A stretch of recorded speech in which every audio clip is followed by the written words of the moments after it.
Welcome to Spirits Podcast, a boozy dive into mythology, legends, and folklore. Every week we pour a drink and learn about a new story from around the world. I'm Julia, Amanda is on vacation, and this is episode 188, Friday the 13th, Myth Movie Night. I'm really excited to share this episode with you. I think we have a lot of really interesting insights onto just horror as a genre and how horror has kind of influenced the way that we see urban legends to this day. But first, we wouldn't be able to make these episodes and make these shows and try new things without the support of our patrons, especially our newest patrons, Mika, Neaselkins, and Draconis Lupus, Kesa, Jesse Lucas, Molly, Josh Bloom, Jessica Price, Sarah Cruz, Claire G, Bonnie Marbury, Sophie Buckland, and Betsy Lang. They join the ranks of our incredible supporting producer level patrons like Megan Moon, Keegan, Landon, Mr. Folk, Jen, Hannah, Alicia, Sarah, Nikki, Megan Linger, Deborah, Molly, Skyla, Neil, Jessica, and Phil Fresh, as well as our legend level patrons, the Medici to our Renaissance. That's a Renaissance joke for you all. Chelsea, Donald, Eden, Drew, Avonlea, Clara, Francis, Josie, Morgan, BME Up Scotty, Audra, Chris, Mark, Sarah, and Jack Marie. Now, Amanda normally would ask me what we were drinking for this episode, and I want to remind you to stick around, as always, for the refill, where I recommend the perfect cocktail to have around a bonfire and hopefully not get murdered by a mass killer. That would be good, right? It is Amanda's recommendation this week, and she left me with a very, very good one. It is Take a Hint, Dani Brown by Talia Hibbert. She actually recommended Get a Life, Chloe Brown, a while back, and this is the sequel, and Amanda says she loves it even more than the first. So if you like that recommendation, you gotta pick up Take a Hint, Dani Brown. It's apparently like a friends to lovers romance that involves fake dating, so you know it is gonna be a good one. In the world of spirits, just a reminder that you can pick up our very, very cool new merch. We have those haunted national park posters that I'm fully in love with. Not every day that you get art of a skeletal cowboy. We have the digital coloring book that is absolutely gorgeous and full of creatures that you know and love from this podcast. And we have beautiful copper cocktail pins that were made in partnership with Shaker and Spoon. You don't see a lot of enamel copper pins out there, and they are absolutely gorgeous. So you can pick those up by going to spiritspodcast.com/merch. And finally, we are excited to tell you that Multitude is doing a live online show. It's going to be July 30th at 8 p.m. Eastern Standard. It's featuring all of your favorite Multitude hosts in new and exciting formats, or some old ones that you can see together right in front of you. You can see it live from your computer. 25% of all of our sales will be donated to Black Lives Matter, and you can buy a ticket at multitude.production/digital live. When you do, a link will be emailed to you so you can watch it live as soon as we go live. If you can't make it, that's all right. Actually, you can buy a ticket anyway, and you can watch the replay. So even if July 30th at 8 p.m. doesn't work for your schedule, you can still see the live stream.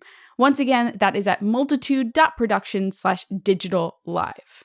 And without further ado, please enjoy episode 188, Friday the 13th, Myth Movie Night.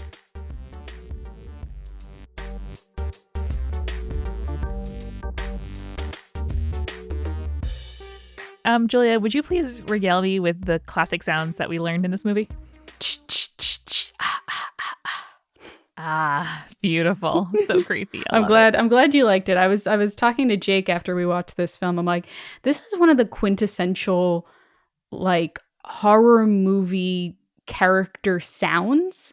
You know, like we were talking about this earlier. You did the psycho sound, the ee, ee, ee, ee. Yeah, it's like a different flavor of that. Yeah, absolutely. And it's interesting because whenever I think of Jason, because we're talking about Friday the 13th. Every time I think about Jason, I think about Nightmare on Elm Street and Freddy. Yeah. And Freddy doesn't have that kind of quintessential sound because he talks.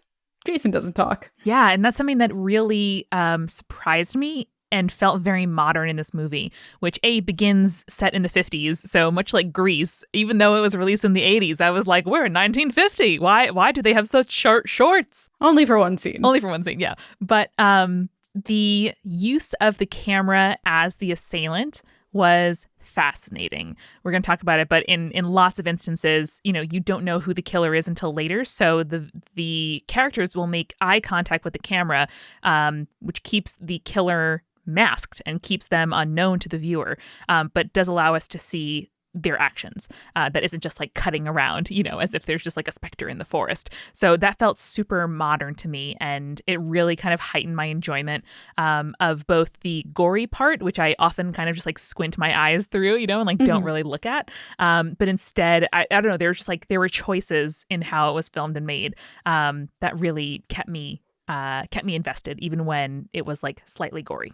Yeah, so we did watch the 1980 Friday the 13th. That was directed and produced by Sean S. Cunningham, and it was written by Victor Miller. Amanda, I believe it is your turn to do the summary. It sure is. I wrote it. I'm ready. I wanted to make sure I didn't miss a beat.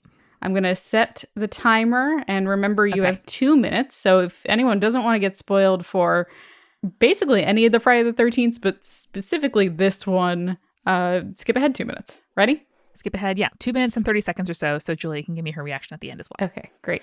Hit it. All right. So Julia, 1958. We're at Camp Crystal Lake. It is creepy and cheerful and a lot of Christian singing. Two counselors sneak off to have sex in a hayloft, and I immediately yell, "You're going to get murdered," and obviously they get murdered. Like I mentioned with the camera, it's the murderer as the side of first-person POV. It's really neat. Back in the present, there's a sweet hitchhiker who gets a ride to this camp. A, I don't know why the fuck she's going to this camp, and B, I scream that she shouldn't ride with a stranger. There's a creepy man that's like, "There's a death curse," which is not very inventive or specific. And the trucker definitely like touches her butt as he helps her into his truck. So I'm very scared about that. But against all odds, the trucker doesn't harm her and instead warns her that a young boy drowned in the lake back in 57. So she then takes another ride from a first-person dude. Obs, it's the killer. Obs, he murders her in the 70s, where we are now, where the person got murdered in the woods. At a camp, which she was trying to go to. 6 idealistic teens are refurbing the camp. They are doing all their construction work. They are wearing cutoffs and swimming in jeans. It's very weird. 2 of them go off to have sex. They're obviously not just murdered, but they also boned under a body. So many other people also get killed, including this guy, Steve. And ultimately, there are 2 remaining, Alice and Bill. They find an axe. The phone lines get cut. The cars are all broken. The power goes out. All the things that you want to see in a horror movie. Bill's immediately killed as soon as they separate. And then a car pulls up and Alice runs out to meet the middle-aged woman, Mrs. Voorhees, who claims to be an old friend of Steve, one of the killed teens, and his family. She says that her son Jason was the one who drowned, and he drowned because the counselors were supposed to be watching him, but instead they boned. And so she has been killing all these people. She tried to kill Alice, but Alice kills her. And then Alice wakes up in a canoe in the middle of the lake because she was just like passed out and was tired. She wakes, sees cops on the shore, thinks she is saved, but then Jason's big like burned and rotting corpse attacks her from the water. She wakes up in a hospital and is like, "Oh, is everybody dead?" They're like, "Yeah, I'm sorry." And she's like, "How about the boy?" And they're like, "What?" And then she's like, "He's still there." And then the movie ends with a placid shot of a lake. Excellent. Oh, good summary, Amanda. I will say Steve is the guy who is like trying to reopen the camp. He's the main shirtless one. Blonde guy. Yeah. He definitely looks like an old photo of someone's dad. And in our kind of first shot of that camp, he is like digging a trench and is like, "Help me out, guys!" And then they all like pull a stump out of the ground, which I was just like, oh man, these idealistic kids. This is like the commune era, and everyone's just like trying to live in nature, man. Also, one of the teens is a young Kevin Bacon. Yes, young Kevin Bacon. I actually did not recognize him until about halfway through the movie, and I felt kind of dumb. He's like the second or third person to die, so it's like, you're like, oh, Kevin Bacon. Aw, poor babe. Poor babe. But yeah, that was a great summary, Amanda. I think you nailed it on the head there. I like that you called the killer he for most of your summary, and then you're like, but it was a woman the whole time. Excellent. Yeah. Because we're definitely meant to fall into that sort of axe murderer stereotype. Just it's all men who kind of perpetuate the lore. So I think that's the assumption that we're meant to go with. Yeah, absolutely. And you brought up a good point, too, about the movie that they do a lot of the killings via the perspective of the killer. And it kind of created, during that time period, a new genre of horror slasher films, which they called the stalker film, where you have the killings be told, or just like the stalking angle of the first person of the killer, which I think is really, really cool. It definitely heightens the suspense, to be in the perspective of the hunter and when your heart is rooting for the prey, Yeah, absolutely. So Amanda, I chose Friday the 13th for two reasons. Basically, one, I think that this movie as a whole really encapsulates the idea of how modern urban legends are formed and can grow into things bigger than themselves. And then two, I just kind of really want to talk about the superstition of Friday the 13th as a unlucky kind of day. So let's actually start with that latter one. We'll start with the actual day itself before we dive into the lore of Jason and Friday the 13th, the film franchise. Yeah, because the date of the 13th was Jason's birthday, of whatever month that was. Yeah. But we don't get anything on the Friday the 13th as a construct apart from everyone's association that it's unlucky. Exactly. So first, fun fact, every year has a Friday the 13th, and then some years have up to 3 Friday the 13th, which is just like, this calendar is terrible. This calendar is terrible. Why do we do it? That's also why you can tell 2020 is a bad year, because we have 2 Friday the 13th this year. I mean, it's bad for so many reasons. Yes. Again, as I've said on several multitude shows, reading a book by Cleopatra, and in Alexandria, they really figured it out. They had 10 months of 30 days, maybe 11, and then they had just like 2 weeks at the end of the year where everyone just like fucked off and had a vacation. And that sounds perfect. Honestly, the dream. Yeah. So another fun fact, Amanda, you can always tell when a Friday the 13th is going to happen because they occur in months that begin on a Sunday. So if the month begins on a Sunday, there's going to be a Friday the 13th. That's also bad for me because I get like dozens of automated emails on the first of every month with just like various bills and payments and things. And when it happens over a weekend, I wake up and I'm just like, ah! And I have like 40 unread emails. So first, I want to establish that this is a Western superstition as a whole. So one historian, Donald Dossie, ties the beginning of the unlucky number of 13 to Norse mythology. I think we've talked about this story before, but there's 12 gods feasting at Valhalla, but they don't invite Loki. Loki shows up as the 13th guest, and while the gods are enjoying the revelry of throwing things at the god Balder, whose mother had gone and made every creature in the world promise to do him no harm except mistletoe, which is basically considered too unimportant to get an oath from. So because of these oaths, Balder is invulnerable, so the gods spent a lot of time just throwing things at him for fun, because he couldn't get hurt. Very relatable. Loki tricks the blind god Hoder into throwing a mistletoe spear at Balder, which of course is the only thing that can kill him, and of course it does. Classic Loki. So for the Norse, Loki being the 13th guest causes the number to be considered unlucky. But it's not just that, Amanda. So in a lot of different cultures, the number 12 is considered a very complete or powerful number. So you think about it, we have the 12 months of the year. Most pantheons in Western mythology have 12 gods. There's the 12 tribes of Israel. There's even like at the Last Supper, there's the 12 apostles. And then the 13th arrival is Judas, who is the one who betrays Jesus. Like, it's a whole thing. 12 is divisible by 2, 3, 4, and 6. Yes. Pretty amazing. It's pretty cool. It's pretty cool. So this numerology, so to speak, is something that is like very pervasive in Western culture, that 12 is very strong and important, but 13 is bad. I do just want to say that the Norse story and the Last Supper are both like the opposite of Passover, where the last guest who takes that last place at the table is, instead of Elijah, the wonderful penis sheriff who's just there to ask if everybody is circumcised, have some wine, and then leave. Instead, they're there to fuck up your feast. So just want to shout out to the penis sheriff. I forgot about the penis sheriff. Okay, excellent. Thank you. Listen to our Passover episode. It's outstanding. So in general, Amanda, Friday is not the best day in a lot of Western traditions. So early accounts say that the crucifixion took place on a Friday.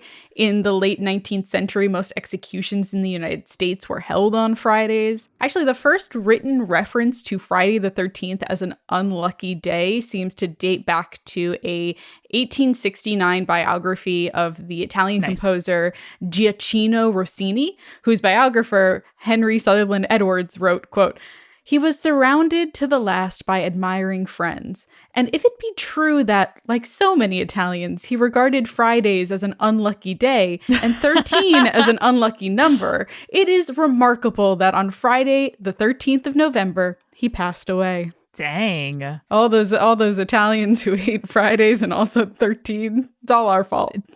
Julia, with your first person Italian American experience, can you tell me why Friday's so bad? Friday bad because most of us are Catholics and therefore Jesus died then. Bad. Judas 13th, bad. Can't eat meat. Can't eat meat. Yeah, it's all out of respect for Jesus, our total dislove of Fridays. 2,000 years ago, we think maybe it was Good Friday, which means the one where he died. There were records. We know when Jesus died. Anyway. I'm just saying, the fact that it's called Good Friday has always thrown me off. Yes, anyway. So obviously, since we're talking about it, the superstition of Friday the 13th is still very, very real for a lot of people. Yes. I'm sorry, I have a dumb joke. Can I make it? Of course. Well, Jesus died on a Friday, and then he was like, I'm taking back Sunday, and then he came back. Oh my God. Woo! Embarrassing. Nope. 200 episodes. Still got it. Remember. Oh, God. Okay. So obviously, since we're talking about it, the superstition of Friday the 13th, still very, very real for a lot of people. According to the Stress Management Center and Phobia Institute in Asheville, North Carolina, somewhere between 17 and 21 million people in the United States have a fear of the Friday the 13th.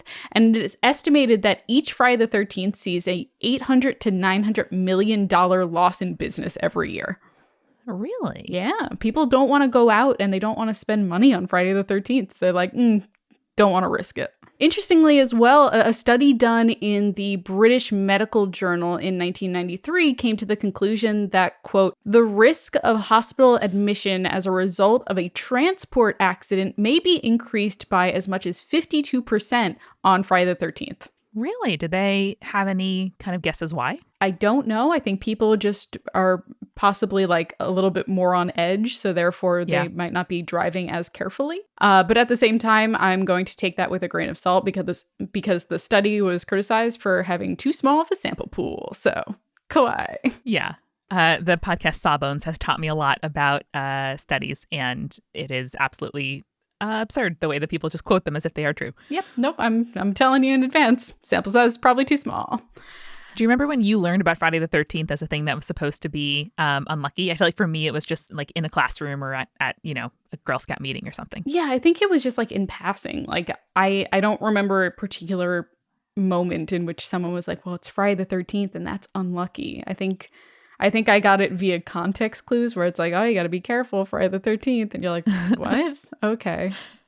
I'll just be afraid. I have a memory of like the number 13, a black cat, a ladder, like various things that we think of as unlucky. Maybe someone for some fucked up reason taught it to us.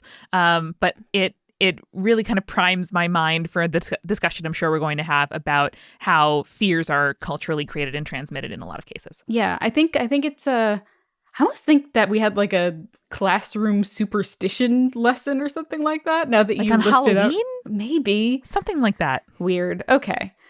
So Amanda, it's this fear of the specific day that the filmmakers for Friday the 13th were just trying to cash in on. So in fact, the original title of the film was going to be A Long Night at Camp Blood, which would have been a whole different movie, I feel like.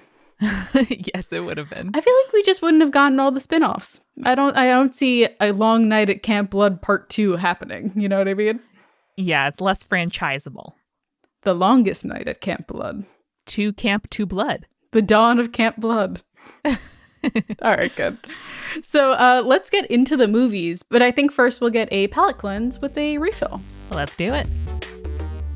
We are sponsored this week by DoorDash. Now, delivery doesn't have to just be pizza delivered to your door. DoorDash is letting you select from your favorite flavors from around the globe, and you can order a world of cuisine to the comfort of your living room with DoorDash. DoorDash makes ordering super simple. All you have to do is open the DoorDash app, you choose what you want to eat, and your food will be delivered to you wherever you are. They have over 310,000 restaurant partners in over 4,000 cities, so you might just find something new, which I love kind of browsing through the DoorDash app and picking out like, ooh, I haven't tried that sushi place yet, or ooh, I'm really, really feeling some takeout. But there's no Thai places like within walking distance of me. So I absolutely love browsing the DoorDash app to check out what new restaurants are around me, especially since I moved. With door-to-door delivery in all 50 states, Puerto Rico, Canada, and Australia, you can order from your local go-tos, or you can choose from national chains like, I don't know, Chipotle or Chick-fil-A, or Amanda's favorite, The Cheesecake Factory. With DoorDash, you never have to worry about your next meal. It's going to be delivered right to your door. And right now, our listeners can get $5 off their first order of $15 or more when you download the DoorDash app and enter the code CREEPY. Again, that's $5 off your first order when you download the DoorDash app in the App Store and enter the code CREEPY.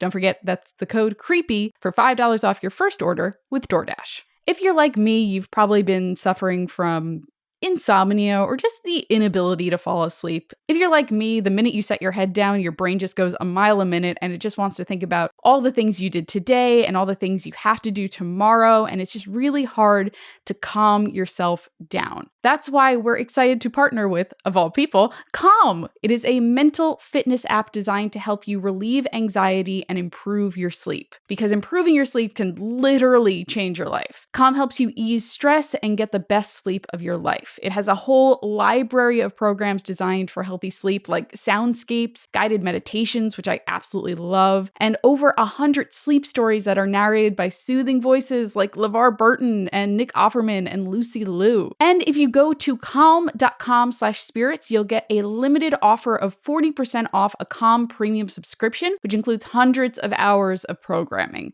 Over 70 million people around the world use Calm to help take care of their minds and get better sleep. So get the Calm app and experience a transformation in the way that you sleep. Again, Calm is offering a special limited time promotion of 40% off Calm premium subscriptions at calm.com/spirits. Again, that's CALM.com/spirits. And that is 40% off unlimited access to Calm's entire library, and new content is added every week. Get started today at calm.com/spirits. If you follow the Multitude Instagram, or if you're one of our multi-crew who has access to our Finsta, you know that we have these absolutely beautiful plants in the Multitude studio, or the Multitudio. And those plants were provided by Tula House. Tula Plants and Designs is a Brooklyn-based indoor plant and design store founded to bring us closer to nature while exploring new ways to design and experience plant life. They are dedicated to sourcing the most healthy, hard-to-find, and extraordinary plant species while educating you, the public, on how to best care for them. Since they launched in 2016, they've cultivated relationships with growers from around the world who welcome them into their greenhouses and share with them their robust plant knowledge. So you're getting plant knowledge from all around the world with Tula House. You can check out their exclusive uncommon finds that drop every Tuesday, which include rare plants and one-of-a-kind pottery. Their store includes hard-to-find tropical and arid plants, a beautiful pottery, growing tools, and even plant-inspired apparel and accessories. They have some really, really cute stuff. They want to inspire you to explore new species, to take risks, and consider plants as more than just a decorative feature, but a living art piece that has a story to tell. And we really try to embrace that with our plants in the studio. Amanda does a great job taking care of them. And they're absolutely not just talking points when people come in, but I learn a little bit about plants every time I see them. And Amanda teaches me about how you have to wipe down the plant leaf in order to allow it to get more sun and photosynthesize better. I didn't know anything about that, but I learned it from Tula House. You can visit their website at tula.house, and their fantastic Instagram is at Tula House. And you can use the promo code Tula House for 15% off your entire order when you go to tula.house. Again, that is 15% off your entire order using the discount Tula House at tula.house. Design for all living things. Tula House. So, Amanda, since we put ourselves in the place of some camp counselors for at least the first two movies of Friday the 13th, I decided to go with a smoky cocktail called a Smoky Robinson. It is smoky Tennessee whiskey, mezcal, and a maple spiced syrup, which is not really a summery cocktail when you think about it, but I think it's one that you might enjoy kind of wrapped up with a blanket around a bonfire, snuggling with a guy who keeps playing Wonderwall on his acoustic guitar, that kind of thing. It's evoking so many memories. Pine needles just stuck to your thighs forever. Yeah, I really like this drink. I've been getting very into mezcal this summer, and I appreciate pairing it with my other favorite spirit, which is whiskey, and my favorite sweetener, which is maple. Yes, it's very, very good. Now, Amanda, let's move on to the movie itself. So Friday the 13th is an interesting one, as we kind of talked about before, because the imagery of the killer, Jason, who is this tall, menacing dude in a hockey mask with a machete, isn't even in the first movie, like we talked about. The only part that we see him in is that one brief moment where he is trying to pull Alice underneath the water, and he is burned for some reason. Or I think they were just trying to show his body was decomposing, but it came out looking like he was a burn victim, which makes zero sense. Just, it's bad makeup. It happens. We can't all be Creature from the Black Lagoon. But Amanda, this is the reason why I really love the original Friday the 13th. It builds its whole foundation around a character that is supposed to be dead. And I feel like this is a great comparison to modern urban legends. Taking a small bit of probably true information and then spreading it, adding your own details, and then constantly iterating new versions of the tale. So I would love if we could take a look at the story of Jason as we saw it in the first movie. And then I can kind of lead you through the tale of Jason through the rest of the franchise and how they kind of created their own urban legend and kept iterating off of it. That would be fantastic. Right. So the first movie really sets Jason up as the center of this morality tale. He is a disabled child who drowns because the careless counselors are too busy having sex to take care of their charges. We'll get this out of the way now, but obviously having a disabled child eventually turn into a deranged killer is problematic as fuck. And unfortunately, it's a trope that a lot of horror movies still utilize. I'm looking at you, Ari Aster in particular. Stop that. Don't do it. I like your movies, but stop using disabled people for shock value. It's not cool. We know that Jason's birthday is the 13th because Pamela Voorhees has that very creepy line where it's like, you see, he was my son. His name was Jason. And today is his birthday. I'm like, oh, you're so creepy and your teeth are so weird. They are really weird. I appreciate how she shot there because she never looks particularly menacing. Mm-hmm. Like she definitely is meant to look like a mom the whole time. And that sort of, I don't know, plays with our expectations and makes it even creepier. And she's got a great sweater on. That sweater's so good. It's like just white and it's very good. It's not cable knit, but it's like big wool. I love it. Yeah. But it's also in the middle of summer in terms of the light. Because I feel like it's dark for so many hours. I feel like it would have been very exciting for Alice to be like, actually, it's Saturday the 14th, and then decapitate her. Like the pedantic child at a sleepover? Yep. That was a fun movie we watched tonight. You mean yesterday? I'll see you tomorrow. It is tomorrow. I'll see you next year, Julia. So we know Pamela's out here in the first film taking revenge on the horny teen counselors, believing that this is what Jason would want, because we know she uses that kind of creepy child voice as she like eggs herself on to kill the counselors, which is extremely creepy. I hate it. Very bad. Throughout the movie, she kills people with Bowie knives and arrows, which are like such camping weapons, which I appreciate as well. It's like she legit just like has a Bowie knife under her sweater in like a satchel. And I'm like, ooh, excellent. I love it. Yeah. And it isn't even until the final fight on the beach that she and Alice use the familiar machete that Jason ends up using in the later films. Also, did you notice like the parallels between the ways the teens killed the snake earlier on in the film and then the way that Alice decapitates Pamela is like this beautiful grisly foreshadowing, and I love it so much.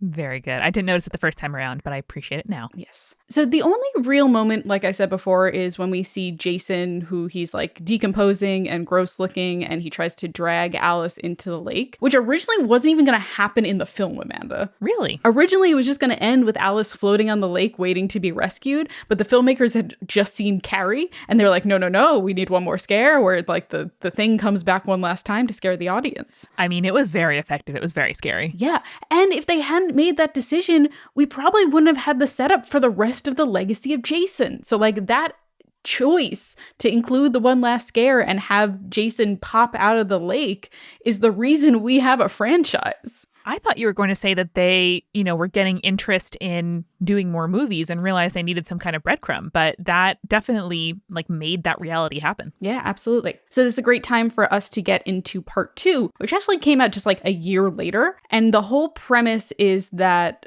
surprising everyone, Jason actually survived his drowning and has been living in the woods near the camp the whole time. Sure. The inciting incident here is that he has discovered his mother's body and he goes on a murder rampage. At the beginning of the film, he has tracked down Alice from the first movie and then he kills her with an ice pick. And now Jason finally has his first on-screen kill, which is very exciting for him. Congratulations, Jason. I more want to know why he didn't ever say hi to his mom, who was killing people in that area for 20 years. Yeah, that's fair. So Jason basically decides that he is going to continue his mother's legacy after he finds her disembodied head on the beach, and is going to go ahead and kill anyone, especially horny teens, though, that show up at Crystal Lake. Which, of course, is the perfect time for counselors to be training across the lake at Camp Packanack. There is a great scene where the counselors are being told the legend of Jason, how he survived that drowning, how he lived in the woods, how he's killing intruders to avenge his mother, all the stuff that I said before. Which is great because it's all portrayed as this local legend, even though this is only 5 years later. So this is a quick moving urban legend in the span of this story. They're like, yes. You remember all those teens? Fun times. It definitely wasn't only 5 years ago. I know. I was going to say, I really appreciate a local legend, which is like, and then, the witch was buried under that tree. But this is not that long ago. And it actually happened. Like, people were actually killing teens in these woods. The mom was for 20 years. It's not a thing someone made up and can't prove. Yeah. And at least when Jason was killed versus when the first movie actually happened, it's like the span of 15 years. A lot of shit can go down in 15 years. Sure. That's at least like 3 generations of high school students, Yeah. Which I firmly believe that high school and college students are like the oracles of urban legends. They're the reason that they perpetuate. Yeah. So we find out later on in part 2 that Jason has this whole shrine to his mom that is like in the woods there, and one of the counselors actually finds it, which includes her severed head and that great sweater from the first movie. Oh no. And the sweater actually saves the counselor Ginny's life because she puts the sweater on and manages to convince Jason that she's his mom long enough for her to attack him and get away. That is bold and terrifying. Yes. The movie kind of ends leaving Jason's fate ambiguous, as every good horror movie should do in this period of time. You got to leave room for those sequels, Amanda. You got to have, Michael Myers get thrown out the window, and then you look and he's on the ground, and then you look away and you look again, and he's gone, It's very important. Very important. Which leads us into part 3, Amanda. I really like just telling you these stories because they're buck wild. Anyway, Part 3 leads off with Jason making his way to a general store. The first movie establishes that the lake is like 20 miles from town, so he walked all the way there. Wild. It's a long walk. Yeah, it's a long walk. And so he manages to get himself some nice new, less bloody clothes when he murders the 2 owners of the store. Once again, there are some teens nearby, and Jason is able to like sniff them out like a bloodhound. He just knows where the teens are. He senses the horniness and he follows it. I just have so many questions about how he survived, why he still appeared to be like a gawky teen, if he was killed when he was already adolescent. Okay, so the gawky teen in the first movie, right, that we like kind of see for a brief second, they totally revamp that. So the second movie kind of establishes like, he did drown, but he didn't drown. He survived the drowning, and that's why he's been living in the woods. So by the time we roll into part 2 and part 3, Jason's like a full-blown big man. He's just a big, tall dude. I remembered him as kind of more of like a hockey player style body. Yes, because he has the hockey mask. We haven't gotten to that part yet. Sure. But he has a hockey mask. Jason has sniffed out these teens like a bloodhound, like you do. Very good. They're all staying in a vacation home on Crystal Lake, so at least they're not camp counselors this time. They're just horny teens. Actually, I think they're young college students, but still, horny teens. Though at the same time, who leased the house or lent the house to a bunch of horny teens? Maybe not a good idea. Well, it is Chris, Lady Chris. It is her family's house that they're staying at, and she reveals to one of her friends through exposition that she's come back to Crystal Lake because she wanted to, quote, face her fears because she had been stalked by a man in the woods 2 years earlier. Oh, no, Chris. And they use a very similar scene where it's like you see someone watching her. And Jason kills one of the teens. He steals his hockey mask from him, which is like the signature look. In the second movie, he was just wearing like a burlap sack over his head.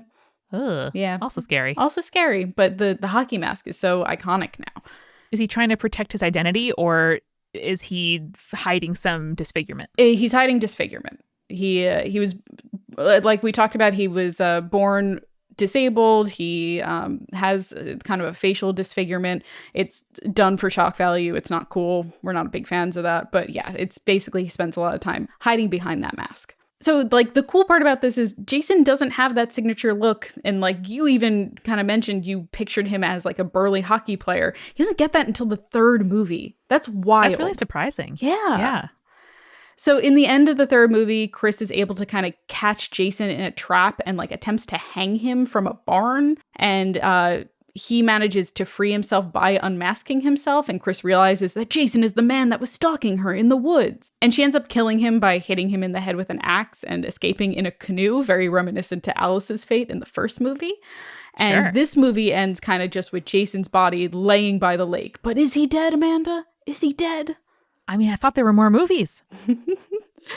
Side note, before we move on to the next movie, this movie was going to be very different. So it was supposed to be about Ginny, who was the camp counselor from the second movie, who used the sweater technique to survive her encounter. Yep. Ginny was supposed to learn self-defense and then head back to college, and then she tracks down and kills Jason herself. But the actress who played Ginny, Amy Steele, decided she didn't want to reprise the role, so they had to go with this different plot with Chris, who's like, you know, getting redemption for the man that terrified her. Which also, I like this movie as well. Again, it establishes more about what Jason is doing when we don't see him murdering teens. It establishes his iconic look, which he doesn't stray from past this. And it really enforces the fear that you don't have to be a camp counselor in order to be a victim of Jason, which I love. Yeah, and I mean, stalking as a very real and scary issue, I feel adds another kind of layer of just seriousness. Yeah, absolutely. So the next film is Friday the 13th, The Final Chapter. Spoilers. It is not the final chapter. Yay! It's like naming a file, final. I promise I mean it this time, final. Fuck. Yes, exactly. So Jason wakes up in the local morgue, kills some people in the morgue. He goes back to Crystal Lake and of course finds more teens to kill, just like they're having a bonfire somewhere. He gets his hockey mask back. He kills more teens. I need to remind you, Amanda, that this movie probably only takes place 3 days after the events of the second movie. I was going to say, I really appreciate a continuity, which I have heretofore thought of as pulling a John Wick, which can mean many things. But having a movie that picks up immediately after the previous one ends is just a feat of filmmaking that I really appreciate. Amanda, so many people have been murdered over the course of 3 days in these movies. One would think that some action would be taken. I'm not going to go into like the whole details, but all you need to know is there's this girl named Trish. She has a little brother named Tommy. Tommy manages to trick Jason into thinking that he is him by shaving his head to look like young Jason, and then they just managed to kill Jason and hack him up with his own machete. Is he really dead this time? Maybe. So it's that one seems harder to survive than even an axe to the head. So it's not the best of endings, but this time Jason, as you asked, is definitely dead. Right? Maybe? Okay, so we're going to talk about the 5th movie now. And it's really interesting because there's no Jason in this movie. Huh. So it follows the story of the now, like, young adult Tommy, the guy, the small child who hacked up Jason and shaved his head to look like him. Okay, so we have a 5-year gap. No gap at all for 3 movies. And then suddenly the kid grows up. Yes, I think it's another 5-year gap. I think he goes from like 12 to 17. So Tommy's now a young adult. He was the kid that killed Jason. He has to deal with a whole other hockey masked killer who they assume is Jason. But spoiler alert, it's not Jason. It's a paramedic who was inspired by Jason's killings after his own son was killed. So Tommy kills this Jason wannabe, but the end of the movie kind of implies that like Tommy is now the killer because he dons the hockey mask and then he like attacks a woman with a kitchen knife. The whole thing. I see why you selected this franchise because there are so many interesting elements of seeing a myth evolve as it goes on, myth influencing events that then influence the myth, etc. So this movie is interesting too because originally they were planning on basically like creating another trilogy with a different killer but using the same franchise name. but it was just so poorly received. They're like, no, we're going to go back to Jason. We figured it out. How do they pull this one off? Yeah, exactly. I think you're absolutely right, because it does show how influential Jason is on his community and how pervasive his story is now that we've gone a good 5 years since the last murder spree. Like, Tommy, we can understand he has a connection to the story itself. Like, he literally killed Jason.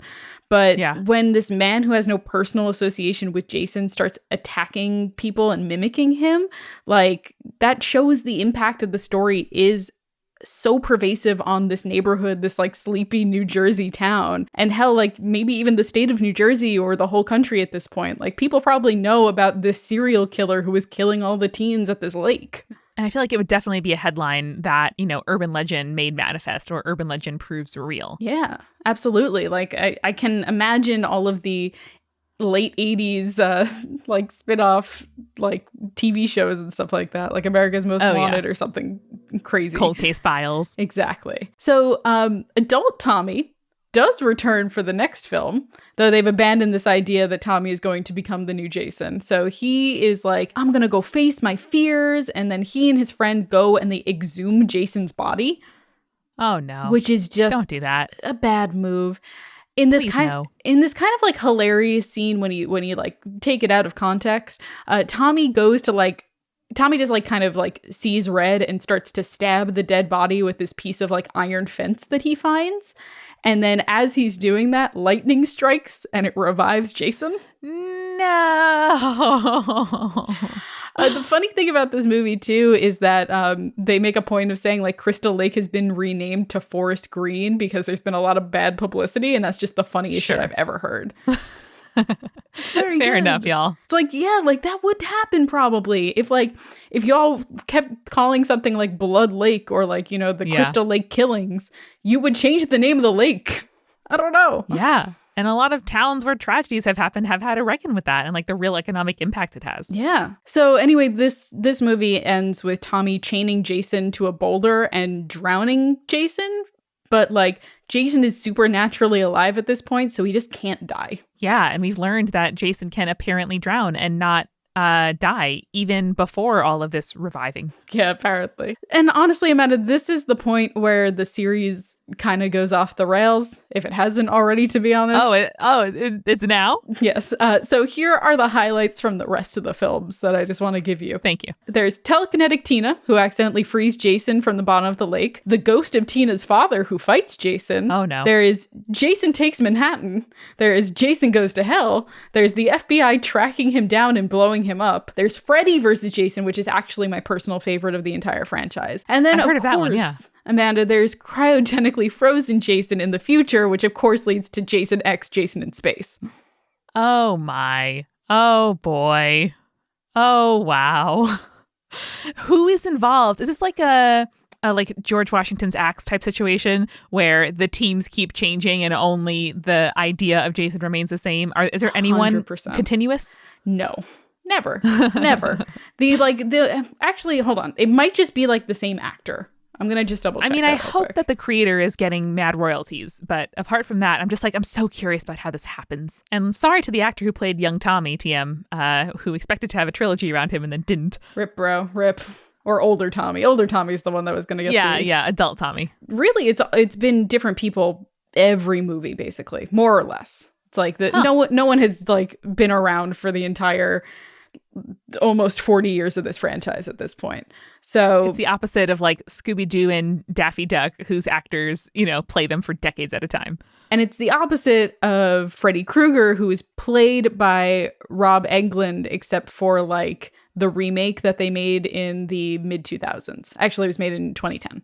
But yeah, wow. It's like a bunch of different people have played Jason, but really only one person has played Freddy. What an interesting compliment. Yeah, absolutely. And do those franchises share like a setting at all, or do they just end up crossing over and then it's like, surprise audiences, these are in the same universe? So, man, it's interesting because like in Freddy versus Jason, Freddy is like harassing these children, right? These young teens. and they decide to like summon Jason from hell in order to fight Freddy. So really Jason is kind of acting as an anti-hero in this. He does a bunch of murders, but I really don't think he like murders any teens until the very end of the movie, but it's like pitting like demons against each other. So what were they expecting? Interesting. So it is kind of like he sort of visits from another dimension. Yes. He does. He's like, hey, what's up? Though they do go to Crystal Lake. Like they drive from their like sleepy hometown where Elm Street is, and they drive to Crystal Lake with like a sedated Jason. It's very weird because they sedate Jason so that he can fight Freddy in his dreams. It's fucking wild. It is a bizarre movie, but it's extremely good. Anyway, so going away from Freddy versus Jason, which I could rant about all the time. So despite the totally off-the-rails stories towards the end, I think Jason's stalking of camp counselors and teens is so quintessential to how we see horror now. And Jason, in many ways, is the modern-day boogeyman. He is the textbook slasher movie character. And while I described the first film as this morality tale early on in this episode, the director, Sean S. Cunningham, instead described it in an interview as a fairy tale. He said, quote, "As children, we get fairy tales, and the purpose of fairy tales is to take a child's fear and put them in the safety of a story," which I would argue is also the purpose of an urban legend. It warns you how to act, and if you act outside of what is considered the safety or the norm, you face consequences. And that is what Jason, and by extension, the rules of horror, establish as well. They are morals very thinly veiled by story. Definitely. And it's easier to see those as like rote rules than it is to think of it as a moral imperative, where it's like, well, just don't have sex in the hayloft and you'll be fine. And then you don't kind of interrogate it further, unless the movie really invites you to think about the fact that it's just kind of punishing like teenage licentiousness. Yeah. And it's really interesting, like, to the point where Wes Craven, who wrote A Nightmare on Elm Street, later made Scream, where he literally establishes through one of the characters, like, these are the rules of horror films. If you break these rules, you will die if you're in a horror film. Like, it's so obviously written out by, like, how heavy-handed some of these films can be about, like, oh, well, they had sex, so obviously they're gonna die, you know? That's so funny. I feel like I saw Scream before I saw many of these horror movies, and so I was sort of attuned to it. And our friend Caroline's podcast, She Done It, has been teaching me these rules about detective fiction too, where it's like, oh no, like if you meet somebody in the first 30 pages and they're like in line for an inheritance, like, oh no, you're about to be killed. No. You can't have money. Unacceptable. Yeah. And we kind of talked about this early on, but I think it's really interesting that such a simple act of, like, you know, malpractice by camp counselors could create this whole urban legend. And then, like, because of the actual actions of people within these films, create like a franchise in which the character is supernaturally brought back to life and also like is brought to and from hell at certain points. It's such a like weird giant spin from such a simple thing to what it is now. You know what I mean? And that is such a like perfect analogy for what urban legends can become.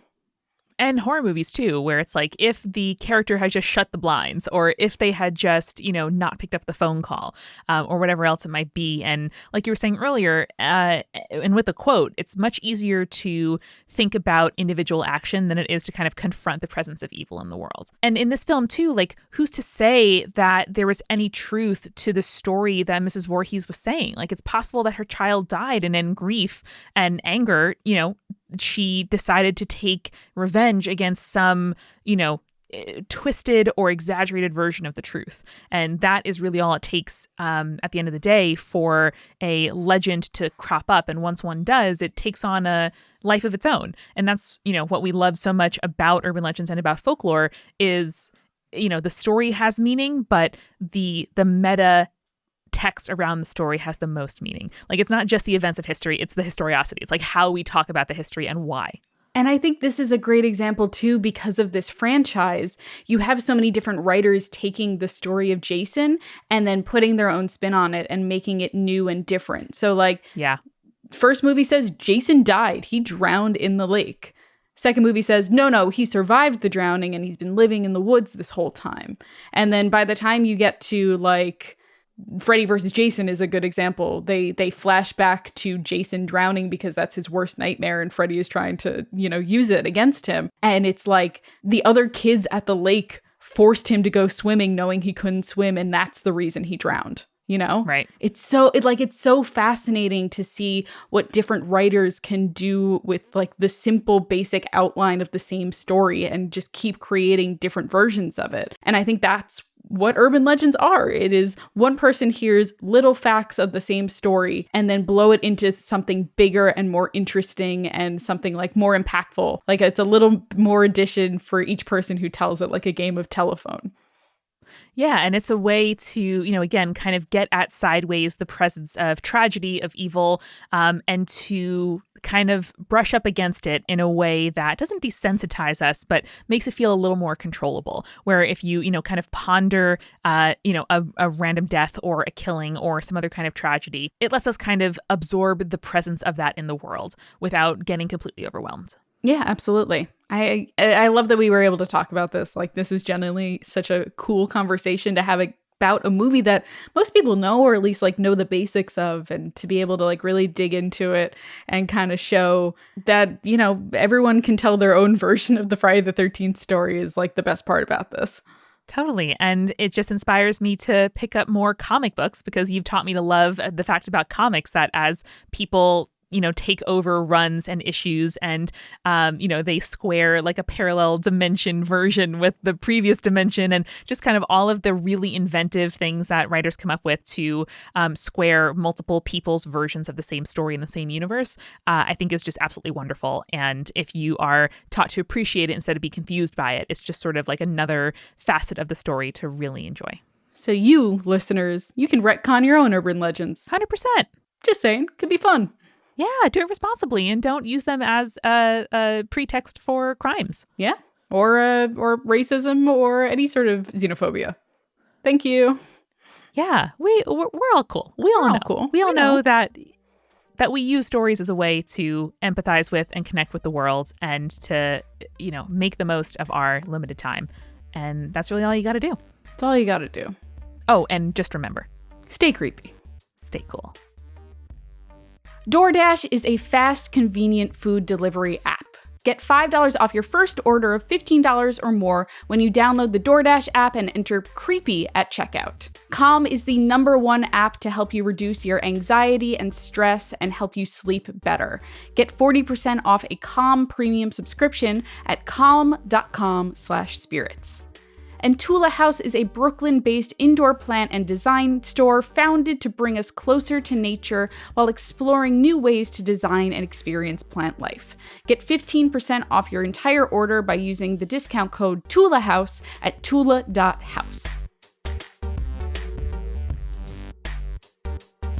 Spirits was created by Amanda McLaughlin, Julia Shafini, and Eric Schneider, with music by Kevin MacLeod and visual design by Allison Wakeman. Keep up with all things creepy and cool by following us at Spirits Podcast on Twitter, Instagram, Facebook, and Tumblr. We also have all of our episode transcripts, guest appearances, and merch on our website, as well as a form to send us your urban legends at spiritspodcast.com. Join our member community on Patreon, patreon.com/spiritspodcast, for all kinds of behind-the-scenes stuff. Just $1 gets you access to audio extras, with so much more available too. Recipe cards, director's commentaries, exclusive merch, and real physical gifts.